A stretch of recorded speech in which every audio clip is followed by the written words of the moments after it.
Welcome to the Conscious Living Podcast, conversations to educate, empower, and enlighten our world.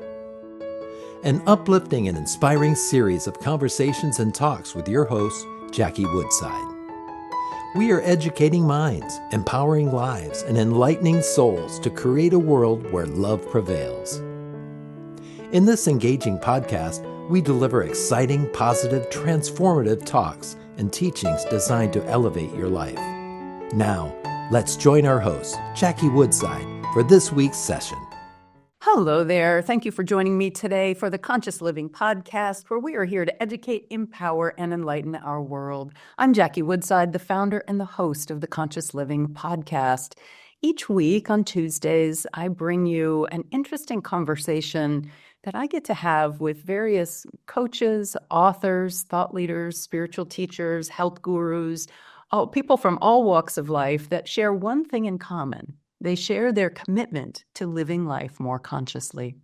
So today I'm really excited to bring to the Conscious Living Podcast someone who I have worked with before. I had him, I don't remember what, on my Conscious Living Summit or one of my summits before.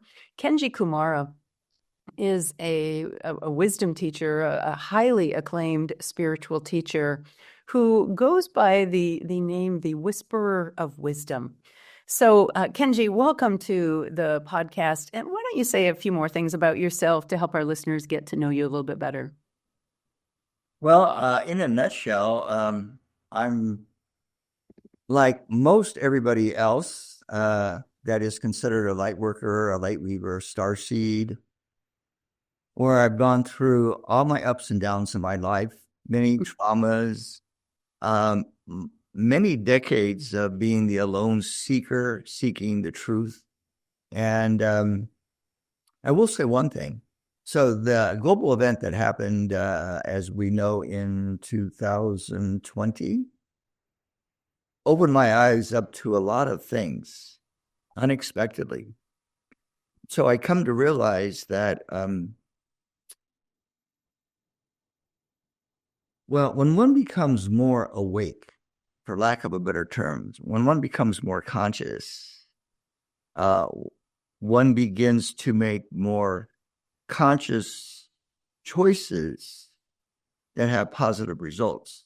So when I was a seeker, and I started at age 23, my first year in college in Santa Cruz, California, I didn't know any better. I just was seeking. I sought out swamis that came from India, psychics. We didn't have life coaches back then. We didn't have trainers back then. We really didn't have mediums back then.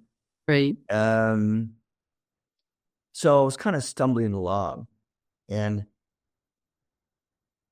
what I've learned through studying with many, many teachers in the healing arts is that eventually one has to come into one's own way of working with people and in the world. For a time, it's okay to have the cookie cutter approach or to do somebody else's techniques.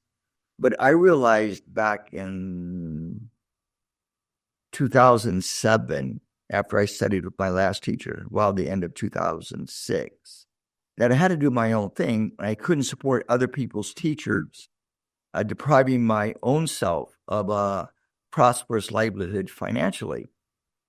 And so I really got to the point of I can't support anybody else anymore. I've got to support me, or else I'm going to end up sleeping under a bridge, right? So that was my conscious jumping off point. And what I realized is that we all have this innate ability, our skill set, to do what is uniquely ours and not copy somebody else. Because when you do somebody else's teachings, how shall we say, it's you're not getting the essence. Like you ever studied with the original teacher and then that teacher passed away and then his or her teacher was doing the same thing, but it wasn't quite the same. And then when they passed on, their teachers were teaching and it's not quite the same. It almost feels like it's watered down or it's weaker in vibrational potency.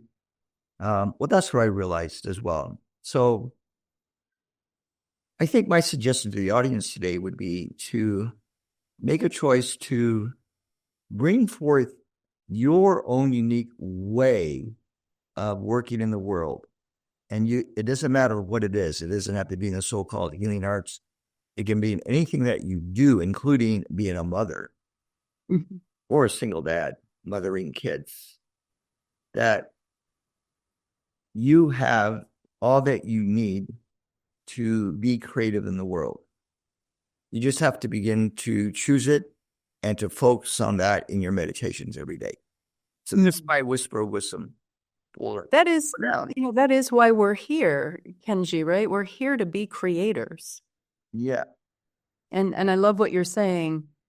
Go out into the world, wherever out is. Maybe out is staying at home, as you said, with children. But go out into the world, do your thing, whether it's teaching math or doing plumbing or fixing roofs or teaching children. Go out into the world and do your thing as you. What a profound statement, because when we try to be someone that we're not, it causes suffering. It causes suffering. So I really appreciate that, because authenticity, alignment with our values, with our beliefs, our desires, that level of authenticity, doing and saying the truth of who I am, is a very high consciousness way of living. So it's very conscious. So I really appreciate you bringing that. I'm struck by your tagline, the whisperer of wisdom. Yesterday, I was talking with a friend of mine, His Highness the Sheikh Abdul Aziz. I'm friends with a man who's literally a sheikh from the United Arab Emirates, and we text each other a lot. We're text buddies on WhatsApp, and we were talking about how we're living in a time that there's so much information, yet so little knowledge, and yet even less wisdom. So we're living in information overload, which often means people don't translate that information to knowledge. Things kind of come at us. They come by us. But information and knowledge are not the same thing. And then, of course, that next step, knowledge applied in a profound, truth-filled way, leads to wisdom. So anyway, I just had that conversation yesterday, and then here I am with you, and I see your tagline, the whisperer of wisdom. And I think the universe is trying to get my attention, perhaps, about this notion of wisdom. So let's have a conversation. What do you think about what I said? Yes. Knowledge applied practically is wisdom. It's like a beta test. We're always in a beta test, right? We're testing out what we believe is our truth. When you beta test somebody else's truth, well, it's not going to come out exactly the way perhaps it could. But when you beta test your own truth, and we encourage students and clients to take a chance, don't sit on the fence forever. You may fall down, but you're always going to get up. And some people are afraid to fall down and make a fool of themselves. But hey, like in the tarot deck, the card, the Fool, I always related to that. But it's okay to make a fool of yourself because you're going to know what is your truth. So perhaps maybe the tip for the day is to really be your own conscious beta test every day. To test out. What do you mean by that, Kenji? To be your own conscious beta test? Say more about that. Well, these certain programs, they do a beta test. And all a beta test is to see if a new upgrade will work better than the current model that's working. Okay. Right? Mm-hmm. And sometimes their beta test fails and they don't upgrade, and sometimes they do. But they do a beta test, and it's usually free, so people try it out, and then they give the company feedback, hey, this is not working right. Well, this works really good, but I don't know about this. Mm-hmm. So how do we do that with our life? Well, for instance, because here's where really the test comes in. Can you trust your intuition? whatever that means for you, as opposed to your logic, as opposed to the way you make emotional decisions. Can you trust the whispers from your soul, which is your wisdom, right? That's your wisdom maker. Can you trust it? And then, if you can trust it, can you act upon it and do a beta test in the world? For instance, well, I've been sitting on this thought for 2 years to tell my friend about this certain level, but I don't think she would understand it or would be open to it. Well, the only way you're going to know if that intuition that you've been sitting on for 2 years, which probably bugs you every now and then, right? You won't know if it's true or not until you actually express it to that person. So Okay. it's a beta test. Most people are hesitant to express their intuition for afraid of, and you can complete the sentence, right? But that's all an illusion in the sense of like, that's not really what's going on, but our mind creates these perceived fears and phobias, and then that inhibits us from truly expressing. So the question would be, if you are a clear and perfect channel, can you be that way every day in the world? Because that's your ultimate beta test. That meaning, can you bring through the wisdom that your soul speaks to you every day, and especially when you meditate, although you may say, well, I don't hear anything or I don't feel anything, but you really do, because we've been all taught to play dumb. Period. I don't need to explain that. We've all been taught and educated to be stupid. I don't know what you mean by that. I don't feel that I've been taught or educated to be stupid. So help me understand that. Go back, unless you had outstanding parents, but most people have not. But if you look back into your childhood when you were really young, did your parents or did your first grade teacher or even your kindergarten teacher teach you about how to be conscious, to be aware, how to be grounded, how to do all these things that we know now through study? But that generation was not taught that. So that's why no, of course. we were taught to be dumb and stupid, not to be intelligent. I would say unconscious. You're using intelligent and dumb in a way that I would use conscious or unconscious. I mean, I've learned a lot of things in school. We could just say being unaware then. Okay. Unaware, unconscious, for sure. And then, I mean, that's an interesting question, Kenji. Then does unaware or unconscious mean that you're dumb? Right? So how do you see that? I mean, you're using that word. I'm not judging it. I really want to understand how you're using it, because I think you do have a lot of wisdom, and there's probably something for me to learn here. Well, look at it this way. Remember back to your first job. Were you acknowledged for your intelligence or your awareness? Were you asked questions that would evolve consciousness in the company? Well, of course not, right? You were working for somebody. So you were like a slave in a way. So we have to look at this world. This is a hard one for a lot of people, until they wake up and they see, oh, wow, I was really in a dream for all my life. And now I'm waking up, becoming aware of what's really real and what's not real. Like the Course in Miracles said in the very beginning. And that, by the way, saved me in a very emotional time in my life back in the late 70s. And I really felt the presence of Yeshua reading that book really strongly. So much that it put me to sleep. But I was going through a very hard, difficult time in my life. But, it really was asking the question, what is real? Mm-hmm. And to give you an example, I had a very hard time with this exercise of everything you see in this room is not real.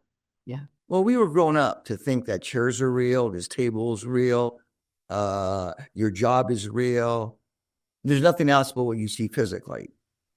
And what the Course in Miracles was attempting to show people was that everything that we were educated and taught is not really real, and that we have to see behind the form of things. So I think when I was young, I could see behind the form of things, but I didn't know how to express it. I didn't know how to write about it. So I kept it inside many decades.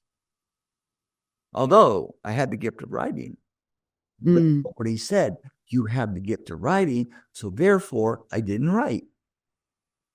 See, if I was a teacher now to young kids, and my education was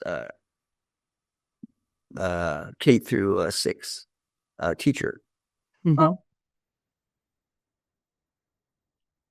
I would teach kids this whole idea that everything that they want to know and learn and be is within, not necessarily their body, but within their consciousness and awareness, and that they are consciousness and they're not their body.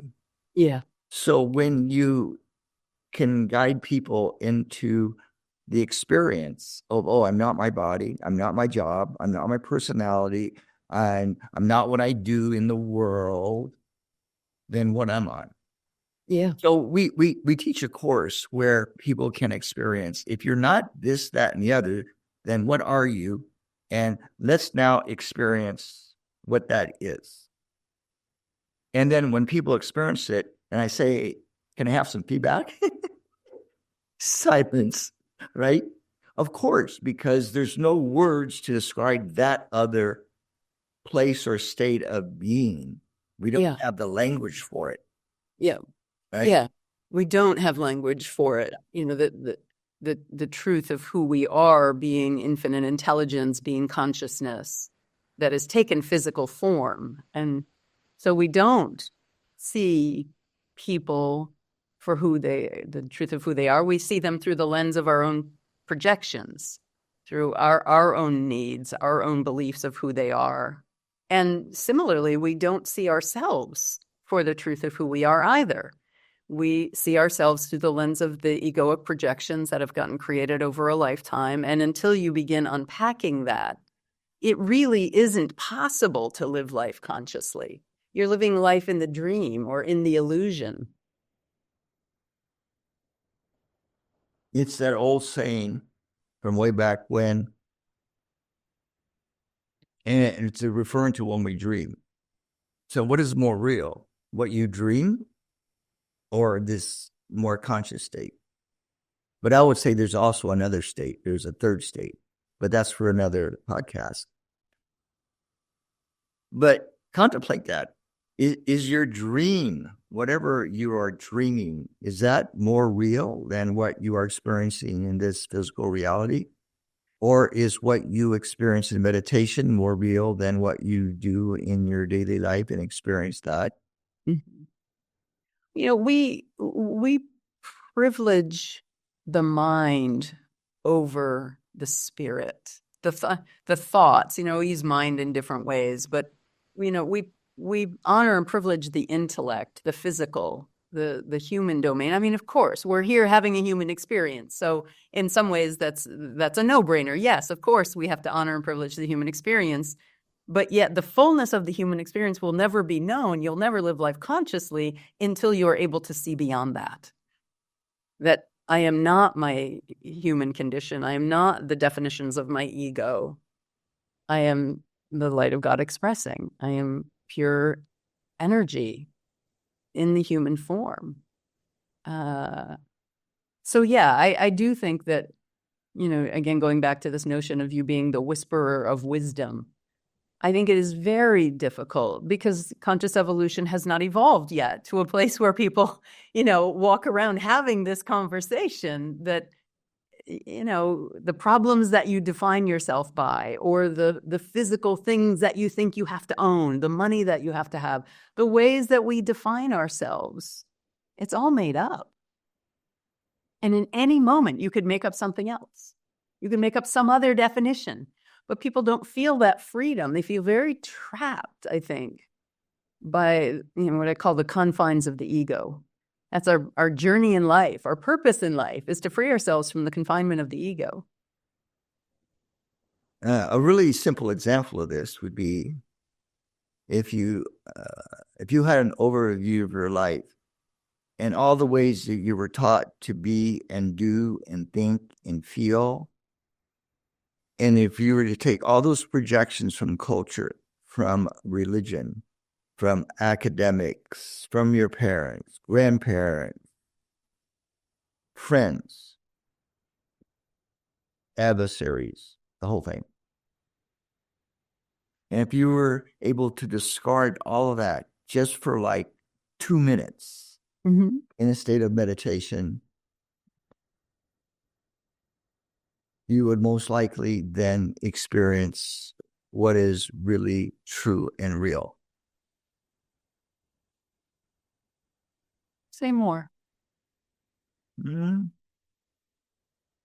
Just deepen Well, that. we can chat just briefly about the common issue with starseeds and light workers and light weavers. It's called lack of money. And it's also called lack of business sense if you wanted to start a business or your own practice, but you have no training in that. And you don't think that way. You know, you don't, if you will, you don't vibrate at that frequency. So here's the thing. The main thing is, well, I can't afford it. Yeah. I can't afford to start Look, the business. I can't afford training, or I can't afford a session, or Yeah. can't afford to travel to go on this sacred tour to Egypt or Peru or Antarctica, right? And you look at people that appear, well, on some level, appear to be spiritually not awake, but can manifest like crazy. Money, material things, houses, cars, the whole works. Lots of people, glamour, attention, all that stuff, right? Yeah. My point. Oh, okay. So the point is, if we were told way back when, even before we had the notion of I want to be a healer, or I want to be a life coach, or I want to help save the planet, or I want to help the environment, or this or that, the other. If we were just told, even by one person, that everything that you need to succeed physically in life, you have within the soul. And if you can tap into that place on a regular basis and cultivate and develop the wisdom that is there, that God gave us, that we've had from our many incarnations,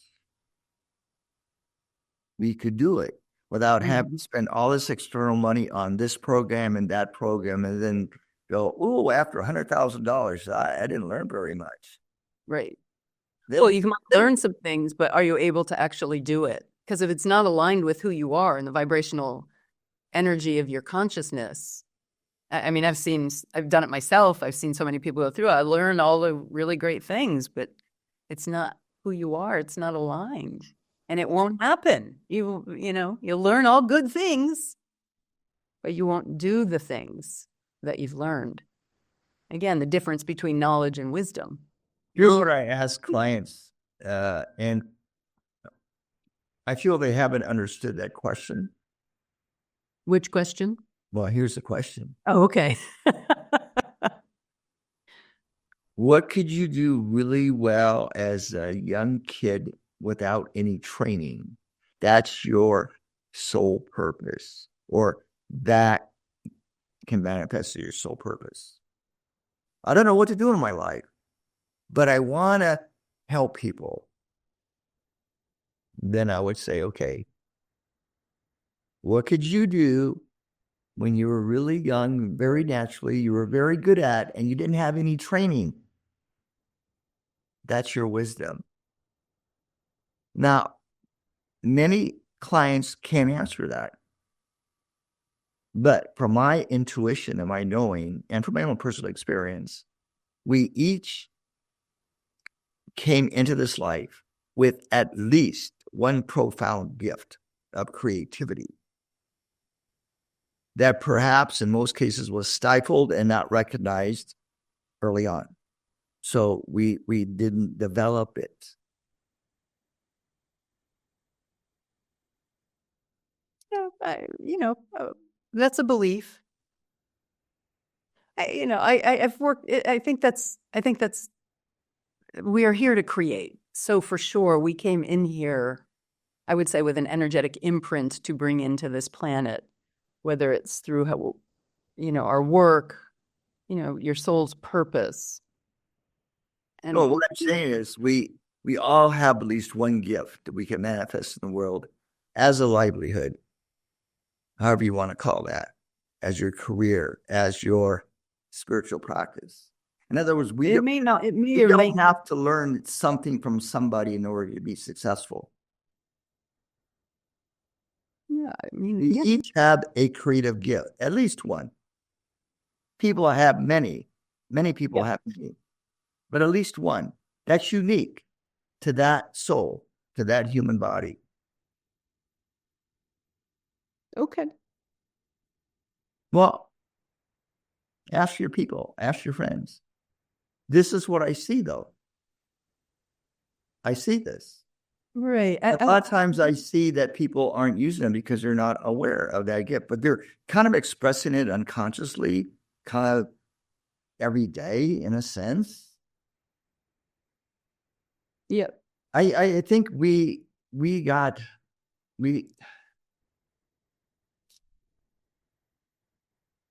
see, here's where we're moving into healing. This is my awareness of the so-called healing arts. There's a level where, yes, you do techniques and you got to prepare and this and that and the other, hands-on, etc. We are moving as a new earth consciousness. We're moving into this place of healing just through presence and by presence, which means no technique, which means not even a word. It just means being that perfected state that, shall we say, that Yeshua came to show us, that Buddha came to show us, but not through any kind of teachings, but just through the radiation that came through their field, their aura every day. That's where we're moving into. And by presence, things get healed and resolved and transformed. Mm-hmm. This is how I see it. And it doesn't have to be even through words. It could be just sitting in the silence.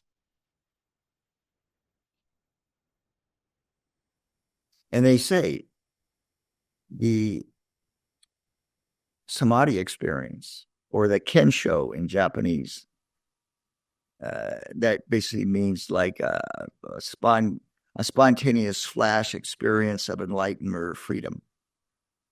That can happen at any moment, at any given time. And if we're open to that, then that possibility can become real. That whatever insights that one is wanting in their life can happen at any moment, at any time, as long as they're open to that experience. So my personal journey has been to let go, as with many, if not all, to let go of all these old beliefs that stick us in survival and lack and poverty. Poverty on many levels: emotional poverty, physical poverty, money poverty, scarcity, lack. Oh, I can't do that because I don't have the training, or I don't have the looks to like be a presenter, or whatever reason it may be. So if we can, and it's not necessarily like the onion where you're unpeeling layers and layers and layers, but things come up, and when they come up, to realize, oh, that's not me. Okay. But if you're kind of semi-unconscious, that's really hard to do. Mm-hmm. But the more that one is just awake, doesn't mean you're enlightened. This is when you're awake, you realize certain things. And then and how are you using that word awake right now? I mean, I have an interpretation of it. I'm sure our listeners have an interpretation of it, but how are you using it? To be energetically sensitive aware, to be emotionally aware, to be mentally aware, to be solically aware. It's to be aware on all these 12-dimensional levels of which we have our being. Like I did And just started an event yesterday for 12/12. I did a day early. And we went through the different layers of consciousness up through the 12th dimension. Now, if I was to ask those people that attended live for feedback, they would probably go, I can't. Because they don't have the languaging for it. Yeah. But if I asked them, well, could you become aware of the different layers that we went through in consciousness? They would most likely say yes, yes, yes. And were you able to align with and communicate with? And then they would probably think for like 5 seconds and go, oh, yeah, okay. I got that. I remember that. And then were you able to bring that high frequency vibration back to your body at the end? And they would go, yes. So here's what I learned with these the energies that I work with. Mm-hmm. I can't speak for others, but when I probe people, I can get answers. But if they were to on their own, like share, they most likely couldn't. But if I probe, this is what I learned about education working with kids. If you ask the right question to kids, you'll get the answer every time. Mm-hmm. Parents were not trained to do that. But as an educator, I somehow had the gift, if you will, or the awareness of asking very curious questions to kids, holding the space that they're going to tell me the truth. They're going to tell me on the level that I'm asking. So I would see them as very intelligent, even if they were like 3.5 years old, 4 years old. I did. I would tune into their soul. Of course, I didn't know I was doing that at that time, but that's what I always do. So in communication, if you can ask the right question in the right way, in divine timing, that's like something, I guess, that can be perfected, divine timing. Mm-hmm. You'll get the right answers. You'll get the right responses. You can ask the right question in the wrong timing and not get anything, if you know what I mean. Mm-hmm. So I guess in a way, a lot of things in life are like divine timing. And then when we feel, oh, I got to ask this right now to this person. If you hesitate and go, okay, you missed an opportunity. Mm-hmm. So we were not encouraged to be spontaneous. And if you look at all your friends, your tribe, your clients, your students, how many of them are all the time spontaneous and being a clear and perfect channel, as we say, in an ordinary sense on a daily basis. In other words, I ask people, can you communicate without pre-thinking? So this conversation we're having is not from a place of pre-thought. Right. How I was taught this, I wasn't. Because nobody taught me this. This was something that I had as a little kid, but I got in trouble because I was really funny in elementary school. And I got scolded by the teacher for making everybody laugh in class. And I would have to go sit in the corner, literally on a stool by the window for an hour as punishment for making the class laugh and upsetting the teacher. I don't know what I did, but I think I was a comedian in elementary school and didn't know it. I was just kind of like the jokester, you know? I was just spontaneous. I couldn't be like controlled, like shut up, sit there and shut up. I couldn't do that. I had a hard time in school, actually. I was lucky I graduated from my school. Right. Maybe you missed your calling as being a stand-up comic. I did. Like my third grade teacher said, hey, you could go on TV and be like Red Skelton and Jack Benny and like Steve Allen. I go, oh, cool. I could do that. That's funny. Yeah. All right, Kenji, we probably should start wrapping up. Anything you want to leave us with? Where do you want to leave people about this notion of accessing their wisdom and being awakened to live life more consciously? Well, I would say when you meditate, it's always good to create a daily practice of tuning in to just declare that I'm a clear and pure channel, that I am a clear and perfect channel for my creative expression and wisdom for today. I am open to all possibilities. I trust in the universe. I trust in God. I trust in my higher self. I trust in the earth. And today I'm going to trust a little bit more.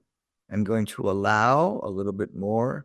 I'm going to believe in myself a little bit more. And I'm going to enjoy today. Nice. I'm going to bring laughter and love and wisdom in all that I do, wherever I may be today. So be it.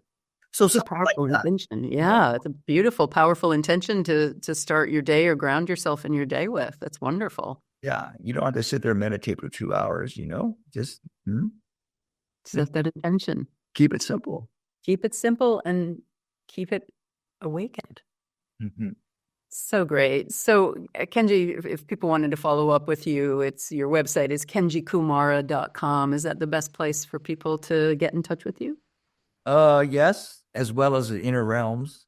Just, you can ask to go to my temple. I have many temples on the inner planes, but if people are wanting some level of healing, they can just ask to be guided to Kenji's healing temple on the inner planes, inner dimensions, and trust that you'll be guided there, and you can sit in the temple and receive what you can receive.